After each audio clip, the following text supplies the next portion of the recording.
kita hadirkan Bapak Azhar Rahadian Anwar, Sarjana Hukum. Kita sapa dulu. Assalamualaikum Pak Azhar. Waalaikumsalam Bu Tias. Sehat hari ini Pak Azhar? Alhamdulillah sehat Bu. Alhamdulillah. Dan Pak Azhar tidak sendirian, kita juga menghadirkan narasumber yang luar biasa, yang juga sudah tidak asing lagi ya bagi kita semuanya. Beliau seorang advokat dan juga sekaligus pakar hukum kita. Ada Dr. Supriyarno SHMH.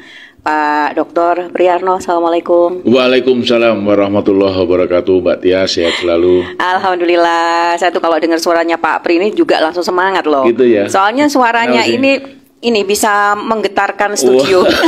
Cetar lah pokok suaranya aja ya. Cetar membahana.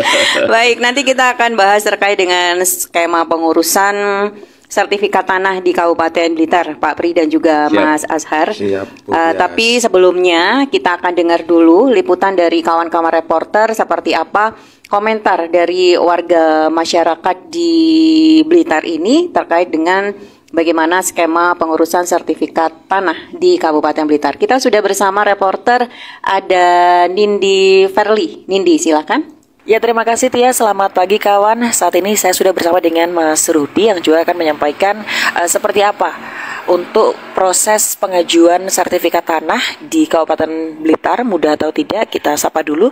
Selamat pagi Mas Rudi. Selamat pagi Mbak. Ya, Mas Rudi, ini seperti apa Mas Rudi untuk pengalaman pengurusan sertifikat tanah ya di Kabupaten Blitar ini?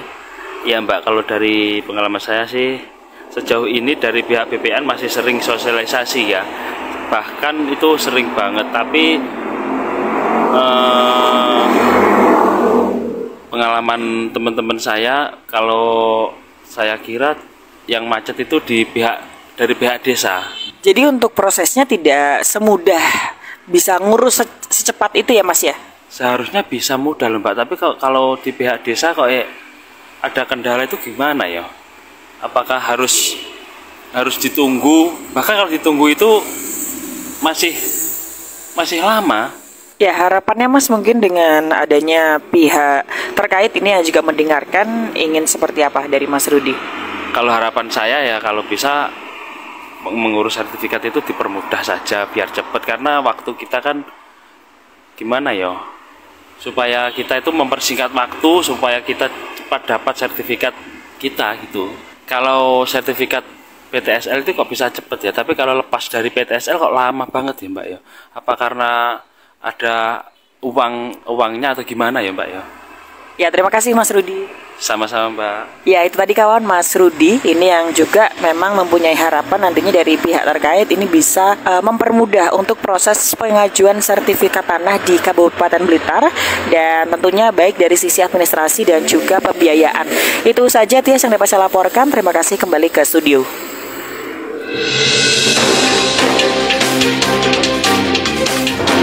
Masih Anda simak obrolan hangat dan bermanfaat dalam Pro Kontra.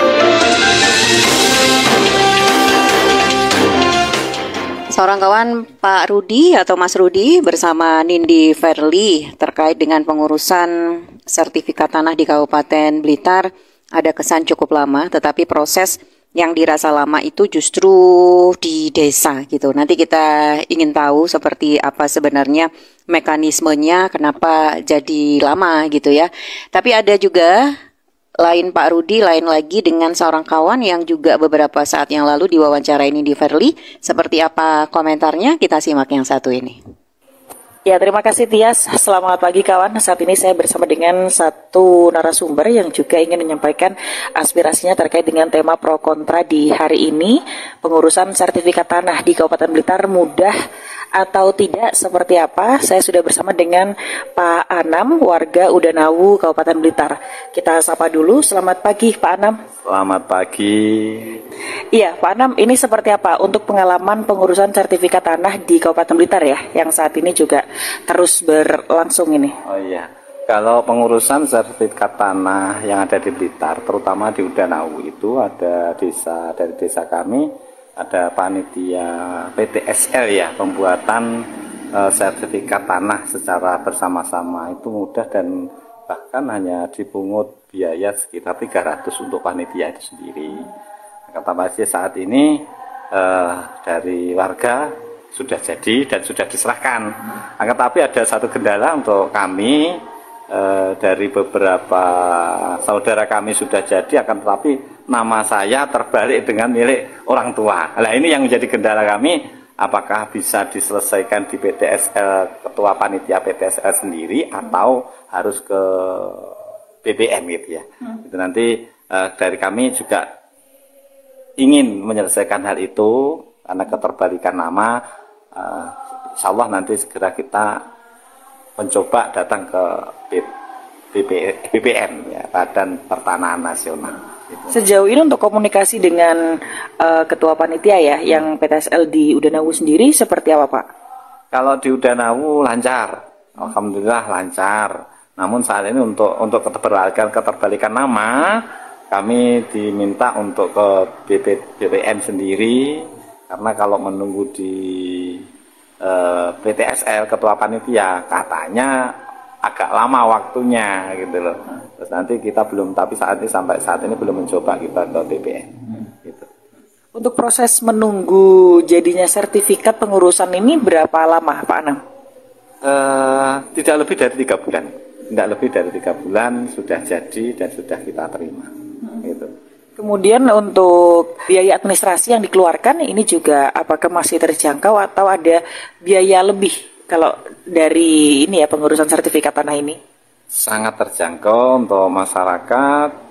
Kebetulan di desa itu kalau kita secara klasikal kemarin secara tidak ada PTSL ya, mungkin katanya sudah di lebih dari 100 juta, tapi saat ini alhamdulillah hanya tidak lebih dari 400, 300 atau berapa, ringan sekali. Ya. Pak Anam, ini mungkin ada yang mau disampaikan untuk BPN ya, yang saat ini juga sedang mendengarkan Pak Anam langsung, monggo silakan. Iya, terima kasih kepada Badan Pertanahan Nasional atas yang telah diberikan kepada masyarakat, khususnya yang ada di Blitar, ada kemudahan dalam hal pengurusan sertifikat tanah. Namun saat ini mungkin kami mohon petunjuk dan bimbingannya untuk sertifikat yang terbalik namanya ini, apa harus diselesaikan oleh ketua PTSL atau kami harus datang ke BPN. Ya, itu aja mungkin ucapan terima kasih, beribu terima kasih kepada Badan Pertanahan Nasional khususnya dari Blitar. Terima kasih.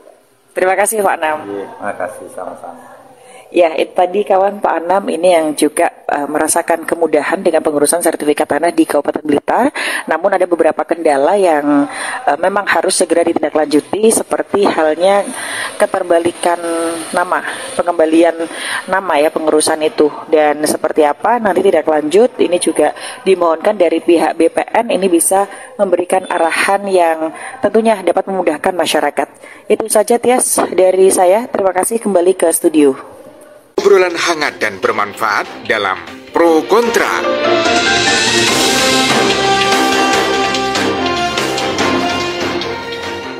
Baik kawan, kita lanjut kembali Pro Kontra edisi hari ini terkait dengan skema pengurusan sertifikat tanah di Kabupaten Blitar. Kita sudah dengar dua warga masyarakat Kabupaten Blitar yang tadi sudah on air bersama reporter Nindi Verly ya. Kawan, sebenarnya banyak kemudahan yang diberikan kawan-kawan di BPN kepada warga. Itu yang tadi sempat disampaikan Pak Rudi dan juga Pak Anam. Nah, saat ini kita sudah hadirkan analisis hukum pertanahan BPN Kabupaten Blitar. Ada Pak Azhar Hardian Anwar, Sarjana Hukum. Pak Azhar, sebenarnya kemudahan-kemudahan apa sih yang saat ini sudah diberikan BPN kepada warga masyarakat ini terkait dengan pengurusan sertifikat ini, Pak Azhar? Ya, Bu Tias, saya jelaskan dulu ya. Mohon izin kami menjelaskan dulu bahwa pendaftaran tanah itu sebenarnya menurut Permen 3 tahun 97 itu terbagi menjadi 3 kategori. Yang pertama, permohonan dengan dokumen lengkap. Yang kedua adalah permohonan dengan dokumen tidak lengkap, dan yang ketiga adalah tidak ada dokumen sama sekali. Nah, kemudian saat ini yang diberikan pemerintah kepada masyarakat, terutama untuk masyarakat yang kurang mampu, masyarakat desa, itu adalah dengan diselenggarakannya PTSL atau pendaftaran tanah sistematis lengkap.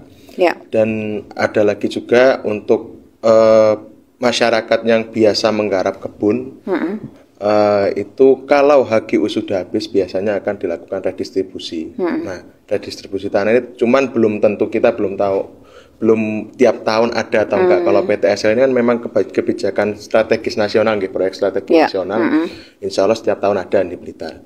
Nah, selanjutnya di dalam PTSL itu sendiri banyak sekali Bu Tias kemudian yang diberikan oleh pemerintah. Yang pertama, kalau kita bandingkan dengan rutin yang apa yang disampaikan dengan Pak Anam tadi, kalau diurus secara rutin biaya sampai 100 juta, bahkan ya berjuta-juta lah, itu biasanya mahal di pajak, Pak Sudarno. Jadi ada dikenakan BPHTB, PPH dan segala macamnya, tapi tetap sebenarnya di BPN mungkin hanya dikenakan PNBP, itu pun kita mengacu kepada PP 128 tahun 2015 tentang tarif PNBP yang ada untuk layanan di Kementerian ATR BPN. Nah, yang mahal itu tetap di BPHTB dan PPH karena kan persenan dari nilai jual objek pajak ya, itu kan biasanya dilihat dari SPPT. Jadi kami juga salut kepada pemerintah Kabupaten Blitar yang berani mengeluarkan kebijakan siapapun yang mendaftar PTSL, BPHTB dan PPH-nya dinolkan. Jadi masyarakat tidak perlu membayar BPHTB dan PPH sehingga bisa cuma 300.000, bahkan ada yang 150.000. Mungkin yang dilihat secara kasat mata itu Bu Tias, kemudahan yang diberikan. Terus yang kedua adalah PTSL ini mungkin kalau masyarakat menganggapnya itu pendaftaran tanah gratis. Sebenarnya ke BPN-nya gratis, Bu. Jadi biaya 150.000 dan sebagainya itu larinya untuk operasional kelompok masyarakat yang memang membantu BPN untuk mengumpulkan data guna entry input di sistem kami. Nah, terus ada juga mungkin karena ini juga pengukuran, kadang kan mungkin tadi Pak Rudi dan Pak Anam menyampaikan kadang ada yang belum terbagi, itu karena apa? Nah, itu kembali lagi Bu Tias, itu karena di desanya kadang berkasnya kurang lengkap, ada yang mungkin keselabat, tanda tangannya lupa, terselip gitu-gitu. Nah, itu kadang ya belum diserahkan lagi gitu Pak Subrianto juga ke BPN. Itu yang membuat lama biasanya di seperti desa. itu. Tapi sebenarnya itu masalah sepele ya. Artinya kalau sampai terselip tanda tangan, minta tanda tangan sebenarnya kan cepat sih. Sebenarnya cepat. Nah, ada juga mungkin begini Bu Tias, ada yang kami mengalami sendiri. Awalnya dinamakan bapaknya, terus di tengah jalan mau diganti anaknya, terus diganti bapaknya lagi. Nah, tapi kan akhirnya yang barengan misalnya kita sudah jadi 300.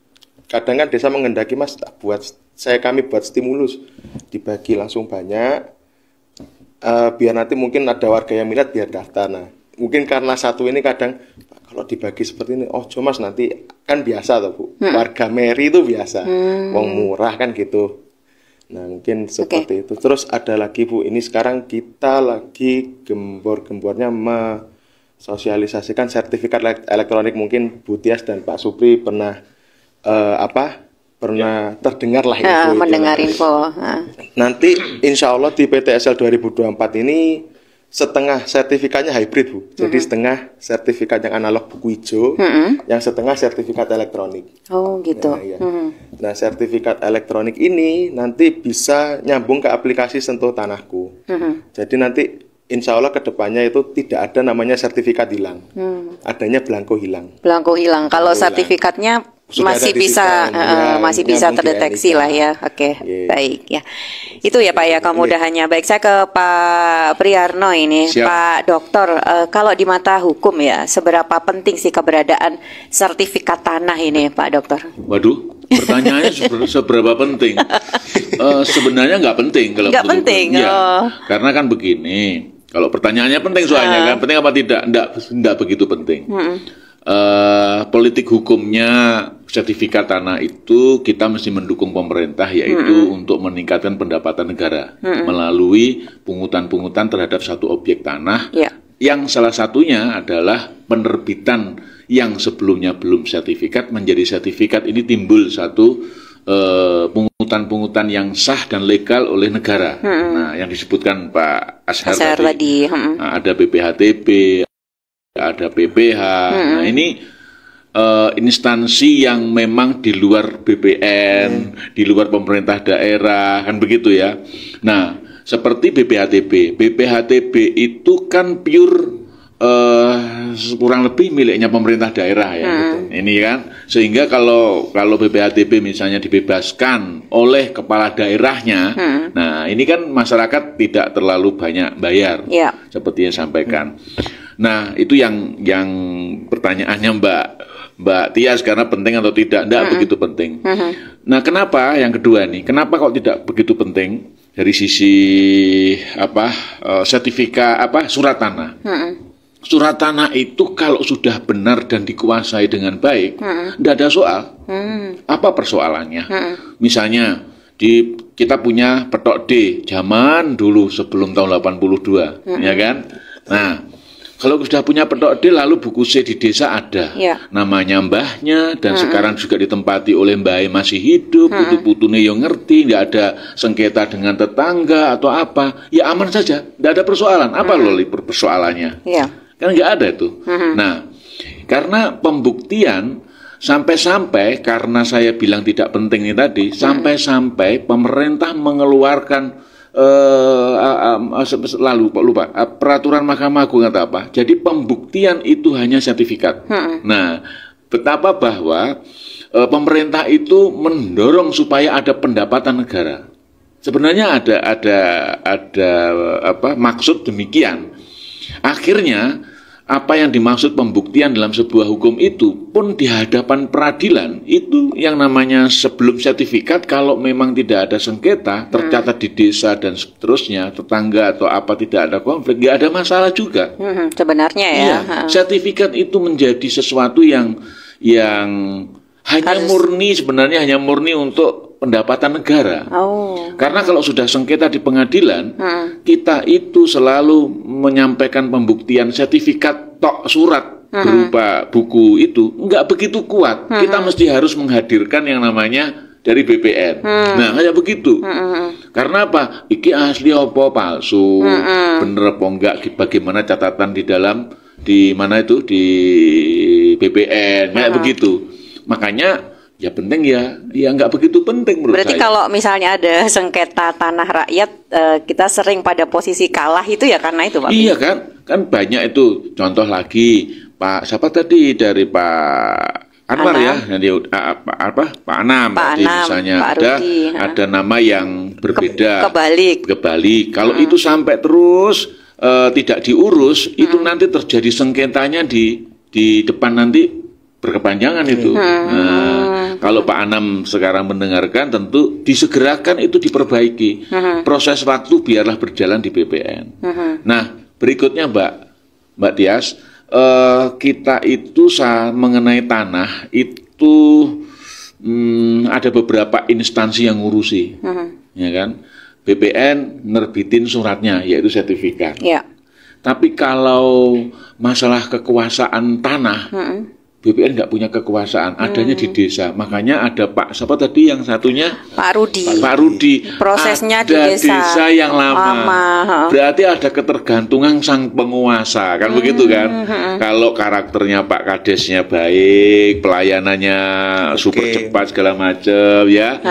Ya seperti Pak Anam, baik segala macam. Tapi kalau pas dilalah kepala desanya, ya mungkin orang yang nggak begitu peduli dengan rakyat, pelayanan segala macam, mungkin juga nasibnya seperti Pak Rudi kan begitu. Karena memang mungkin kepepet Pak Supri.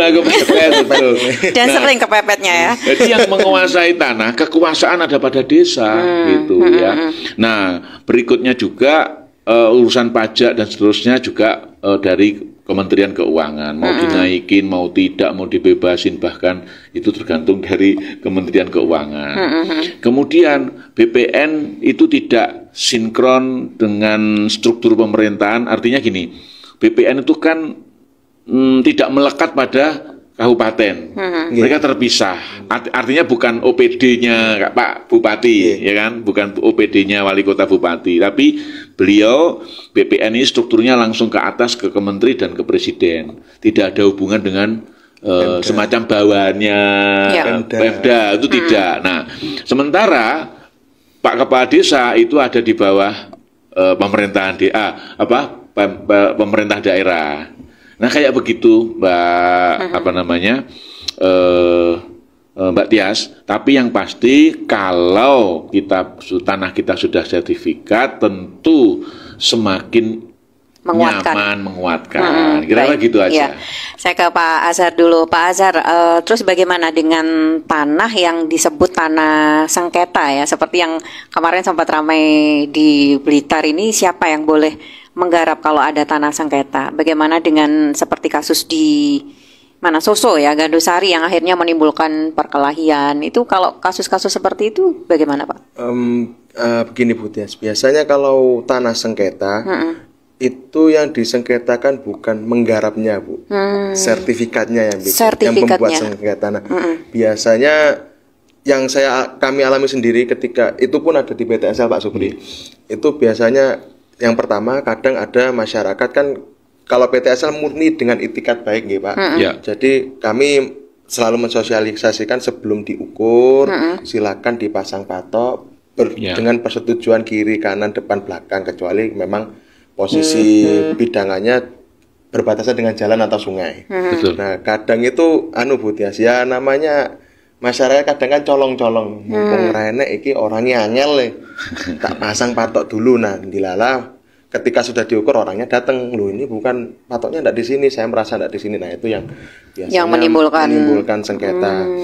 Terus ada juga yang memang yang kedua itu biasanya ada korek Pak di pompa gitu lah, masyarakat misalnya harusnya jenengan itu dapatnya segini karena ukuran SPPT-nya jenengan segini. Kompor. Ya apa yang disampaikan Pak Supri kan betul Bu. Jadi kayak SPPT itu kan memang seharusnya kebijakan mengukur dan sebagainya itu kan dari BPN.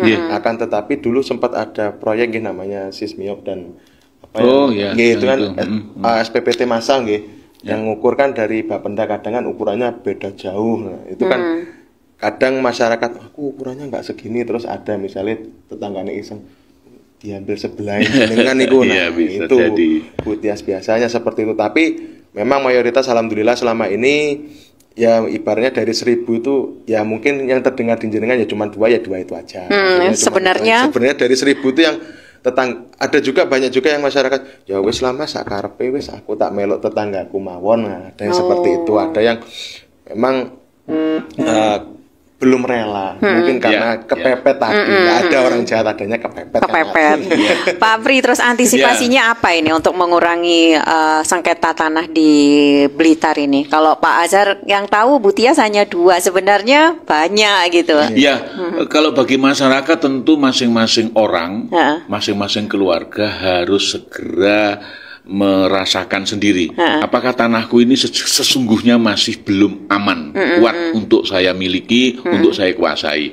Misalnya gini, ini tanah miliknya bapak saya menguasai, berarti saya tidak aman terhadap keluarga kakak atau adik saya. Nah, kan gitu ya. Ini harus menyadari.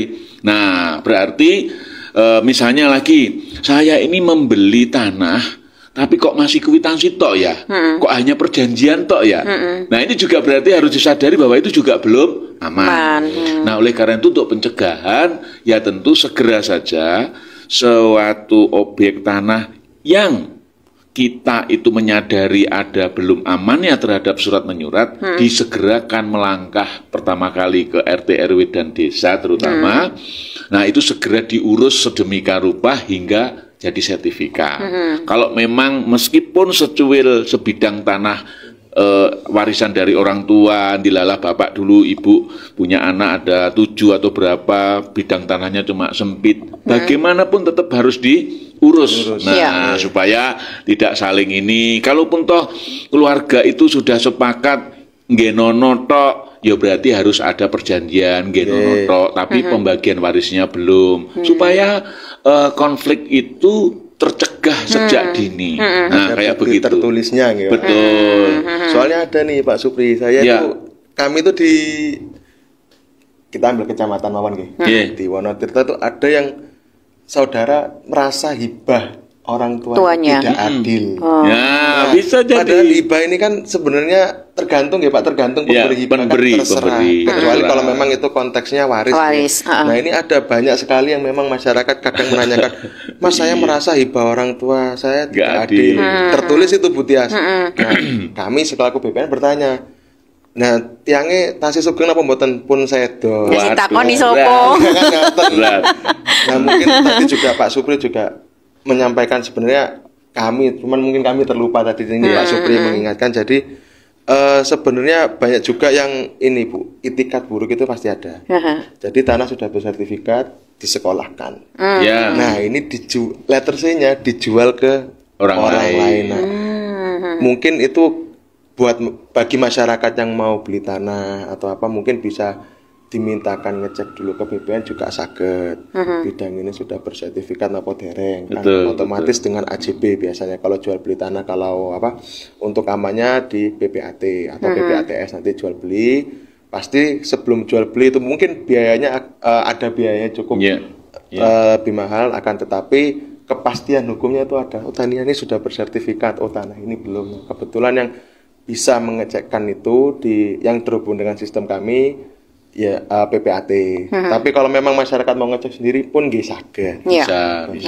Pak, kalau kasus yang misalnya ada seseorang yang pinjam sertifikat tanah kita gitu ya, kemudian sama yang minjam itu terus ditangguhkan di bank, akhirnya kreditnya macet, terus tanahnya langsung disita, kan kebanyakan seperti itu. Nah ini apakah memang benar seperti itu? Terus gimana ini jalan keluarnya Pak Azhar kalau sudah terjadi seperti itu? Kalau kita bicara hukum ya Bu Tia, sebenarnya juga yang pemilik tanah yang asli ini meminjamkan apakah dengan persetujuan gitu loh. Kadang kan gitu.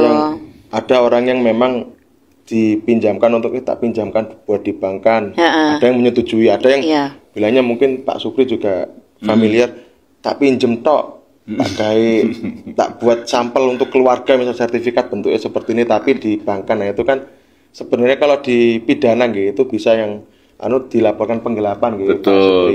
Nah, itu sebenarnya dengan apa ya Bu? Sebenarnya hak itu tetap punya ya pemegang haknya. Sebenarnya pemegang haknya tidak bersalah, tapi kan sudah terlanjur dibankkan, bank sudah keluar, udah keluar uang toh biasanya. Nah, itu terus biasanya macet. Kan bisa dituntut perdata tapi biasanya enggak bisa bayar. Konteksnya itu seperti itu. Gimana Pak Pri? Kalau menurut Pak Pri? Kalau yang dipinjamkan ke pinjaman duit itu ada dua hal yang harus dibedakan Mbak Tias. Ini pinjam ke rentenir, rentenir itu misalnya kita punya sertifikat, kemudian ya udah aku pinjam nih aku sertifikat, ya lunggungan aja, sertifikatnya diserahkan kepada renten, kemudian kita punya dapat duitnya. Nah, tidak tahu bahwa atau tidak terlalu ketat seleksinya si renten itu, kalau sertifikatnya atas namanya Mbak Tias, lalu saya pinjam lalu saya uangkan. Kan yang pinjam duit saya, tapi namanya sertifikat Mbak Tias. Mestinya kan renten nggak mau kan gitu ya, mestinya. Ini kalau renten biasanya ya begitulah, bisa-bisa aja lah pokoknya. Aku pinjam sertifikatnya Mbak Tias, tak utang ini renten, saya dapat duitnya, sertifikatnya dibawa sana. Sehingga kalau macet, wah Mbak Tias sudah bingung itu. Si renten juga bingung, saya aman-aman saja. Utang ya utang, nah begitu. Aku nggak urus tanahnya Mbak Tias lah, akhirnya begitu. Nah yang kedua adalah lembaga keuangan perbankan. Koperasi kadang-kadang ketat, kadang-kadang enggak. Nah, kalau perbankan itu ketat karena perbankan itu mengeluarkan duit harus ada yang namanya AHT, akta hak tanggungan. Itu selalu terverifikasi oleh bank itu sendiri, kemudian notaris dan BPN. Karena notaris sendiri pasti ada Pak, nota dinas ke BPN. Ini ada sengketa apa enggak segala macam gitulah. Jadi cross check lah ya. Nah, sehingga kalau di perbankan kasus yang pinjam meminjam itu tercatat di dalam akta hak tanggungan atau yang resmi, itu pasti Mbak Tias seperti saya contohkan tadi. Jadi namanya siapa? Mbak Tias, sertifikatnya Mbak Tias, ya pasti hukumnya yang tercatat punya hutang Mbak Tias. Walaupun uangnya yang bawa saya. Nah, sehingga kalau misalnya macet, maka Mbak Tias lah sebagai debitur yang tidak bisa bayar gitu. Akhirnya ditagih nggak kena dan sebagainya, rumongso kalau duitnya sing nggawa aku ya toh nggak bayar seterusnya, akhirnya dieksekusi. Karena status hukumnya Mbak Tias. Nah, kayak begitu. Mungkin jadi bahan bagi masyarakat untuk hati-hati. Hati-hati, jangan. Ini jangan gampang-gampangnya ya. Kalau mau pinjam duit, ya pinjam sana, nah gitu. Nggak punya jaminan, ya jo nyilih duit. Nah kira-kira gitulah sarannya begitu. Ya. Oke, baik. Seperti itu, Mbak Tia.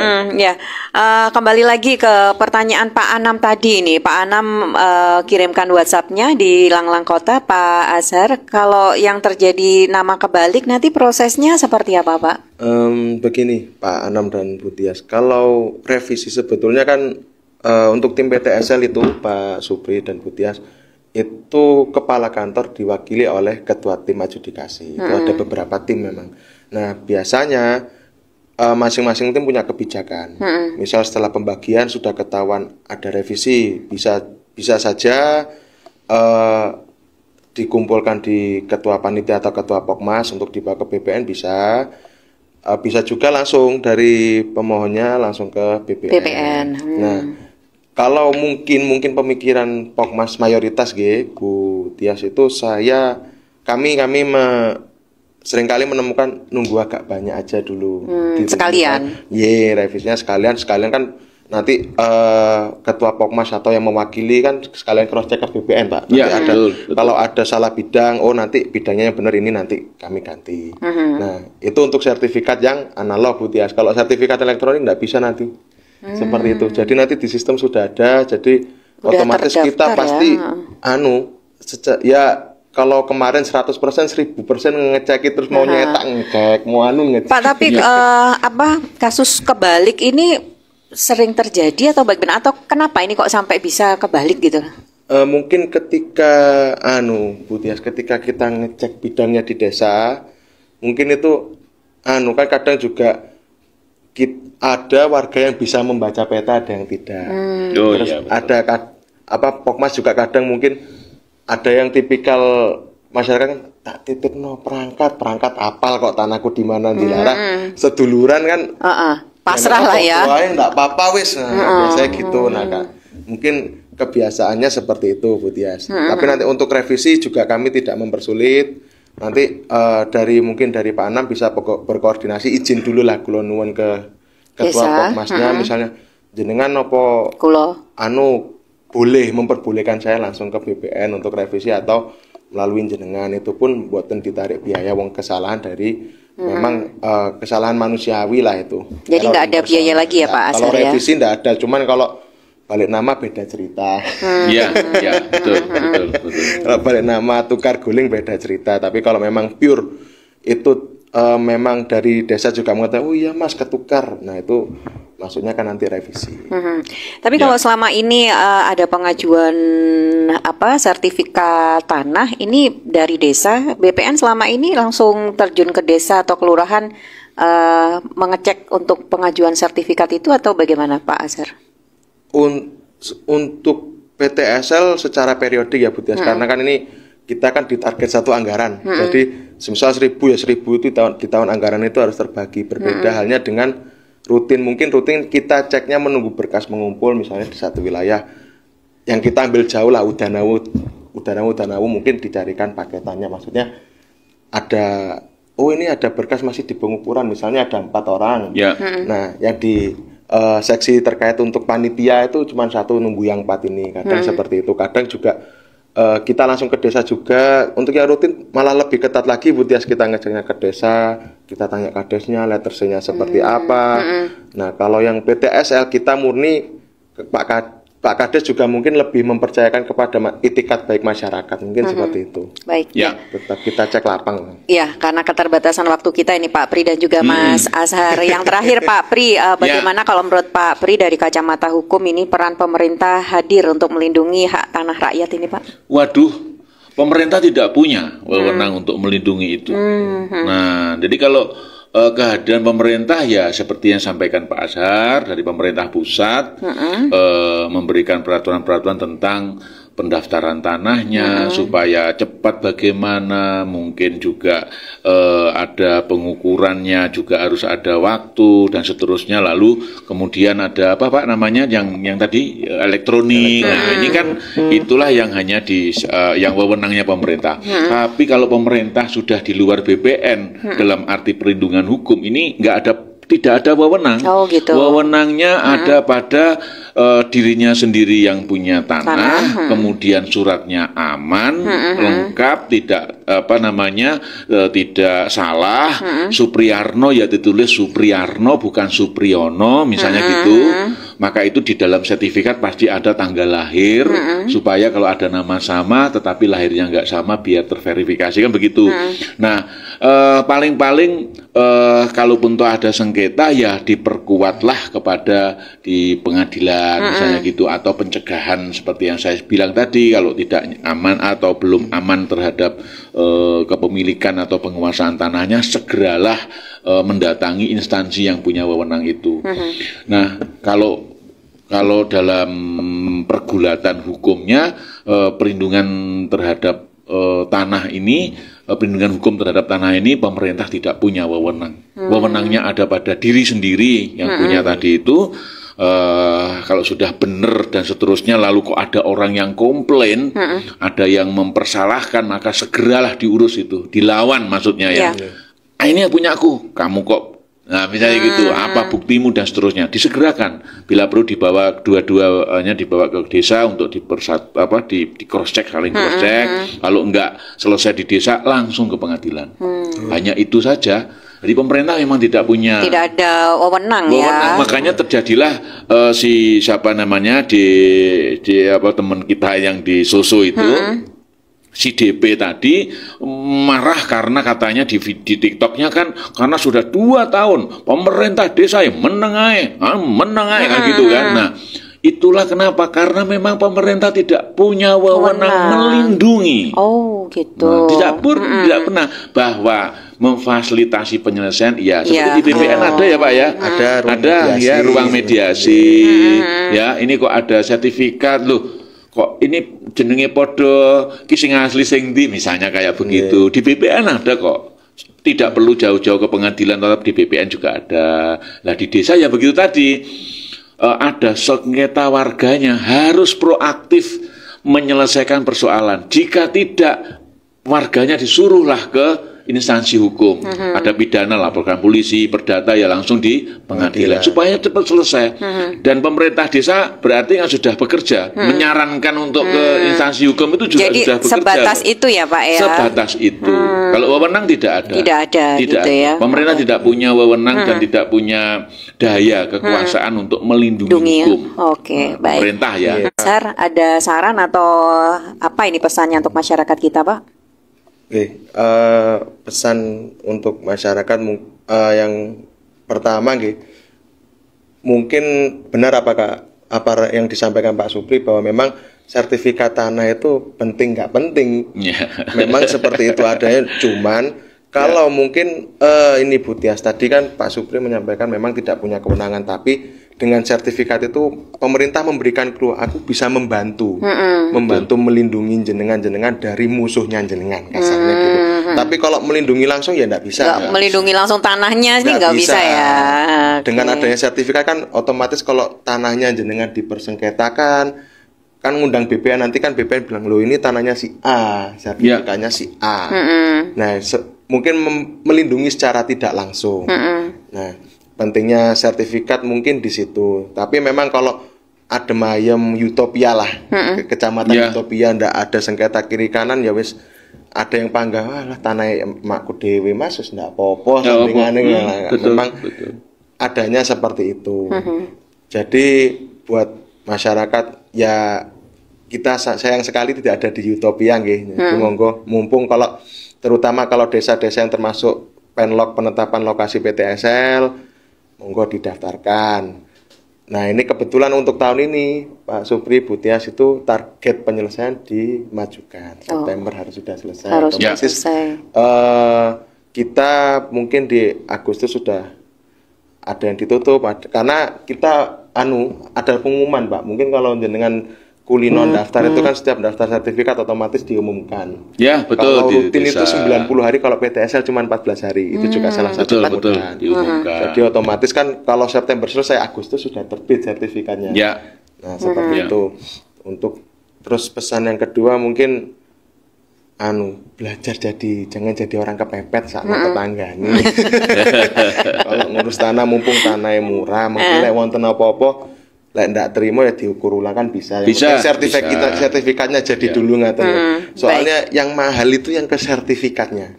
Kalau ukur ulang paling ya berapa PNBP per meter gitu aja, ndak ada BPATB dan sebagainya. Mungkin dan yang ketiga mulai belajar teknologi karena mau ndak mau kita menyongsong dipaksa untuk industri, ini ya terbukti dulu hiburannya koran sekarang TikTok, berita dulu koran sekarang lewat Instagram, benar. Baik. Ini dengan jadi dengan belajar teknologi misalnya kayak di Sentuh Tanahku nggih Pak, itu ada macam-macam informasi, jadi kayak layanan berkas persyaratannya ada semua di situ. Jadi bagi yang sudah sertifikat. Belum, kalau mau pendaftaran pertama kali itu syarat-syaratnya juga ada Pak. Iya. Nah, mungkin itu Bu Tias. Oke, baik. Pesan dan Pak Pri masih ada yang mau disampaikan Pak? Terakhir aja ya. Monggo. Tanah itu objek. Ya. Orangnya tercantum di dalam namanya, tercantum di dalam suratnya, yaitu subjek namanya. Maka pastikan kebenaran tanahmu, objeknya, dan pastikan namamu sebagai subjek hukum tercatat dengan benar. Jadi objeknya benar, subjeknya benar. Pastikan itu. Kalau enggak segera jangan ditunda-tunda, segera diurus mulai dari awal sampai terakhir. Bila perlu sampai sertifikat terbit. Gitu, Mbak Tia.